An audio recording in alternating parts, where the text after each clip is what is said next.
Is your listing not selling? Do you have a couple of listings that aren't selling as fast? Or maybe they're sitting there at this point. Folks, it's August. Every single year in August, September, October, things are a little bit slower due to normal seasonality. But this year, it's worse because of what happened with interest rates, which caused the market shift, right? And it was somewhat of an abrupt market shift.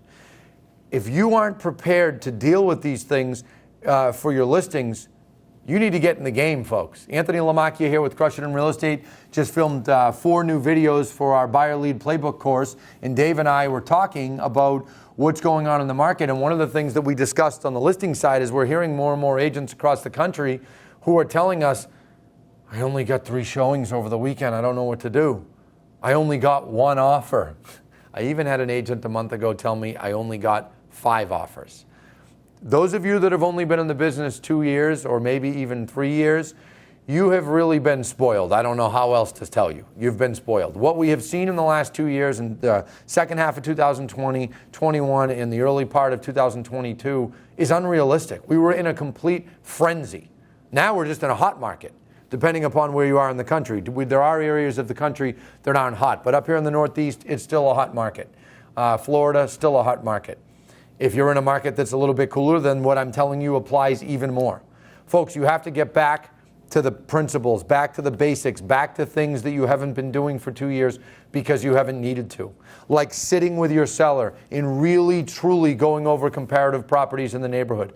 Talking about how some of them that got a premium this past spring, well, they got that premium because they went under contract last winter when interest rates were 3 or 4%, and there was a quarter of the inventory that there is now. You have to actually show that to your sellers and make sure that they understand the difference in the market. Because if you price many homes the same way that some recent ones sold in the last 2 months, you will end up sitting on them, especially as we get into fall. So you have to have those conversations up front. You also have to talk to your sellers about how you're going to know if the price is right or wrong within 15, 20, 21 days. And if it's not, a price adjustment will have to be discussed. Those are the kinds of things that you have to do. And then when you list the property, one thing Dave just said is little things add up to big things. All the little things that we teach and preach in our courses, you didn't have to do a lot of them over the last couple of years. Well, now you do. Now you do. Okay? Now this is a public video going out on Crush It, so some of you are probably wondering, how do I get my hands on those videos? Well, if you're somewhere in a market that we're not, you can buy our courses. If you're in a market that we are in, you can't buy our courses. The only way to get them is to be a part of our company. But some of those pointers that I just gave you, you need to put into play with your clients. Here's another one. The worst thing you can do with a listing that isn't selling is not be in touch with your seller often. It's the worst thing you can do.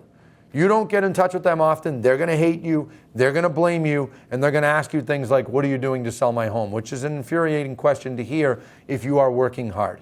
The last thing I want to mention is what Dave said before, and I probably should have mentioned this earlier.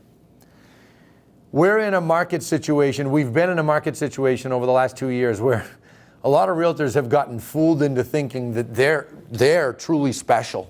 I'm so special. I sell all my listings in 3 hours. And I hate to break it to you, but you're not. You're not. And that just is what it is, right? When you are in a market with 3 homes for sale in cities and towns that have 40, 50, 60,000 people, there's bound to be a frenzy over people trying to buy those homes. And that's what happened over the last 2 years. Remember, COVID drove inventory down.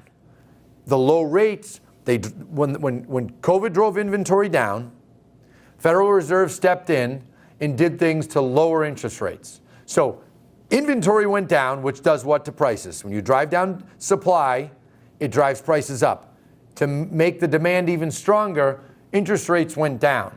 So we had a double whammy, and that's why prices went up as much as they did. So you might think you're amazing. In most cases, you are probably not. Maybe you are someone who does all the little things. Maybe you are someone who markets like crazy and goes the extra mile for your listings. If you are, good for you. That's great. But like Dave said, and like I'm telling you now, the market forces had an even larger impact. And that's what you're going to learn this fall and you're going to learn into next year.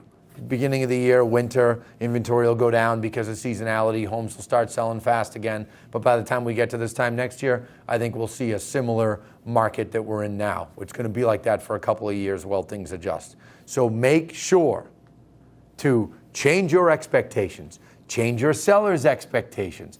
Have the right conversations on the front end so that later on you're not stuck with a listing that's not selling and your seller's mad at you.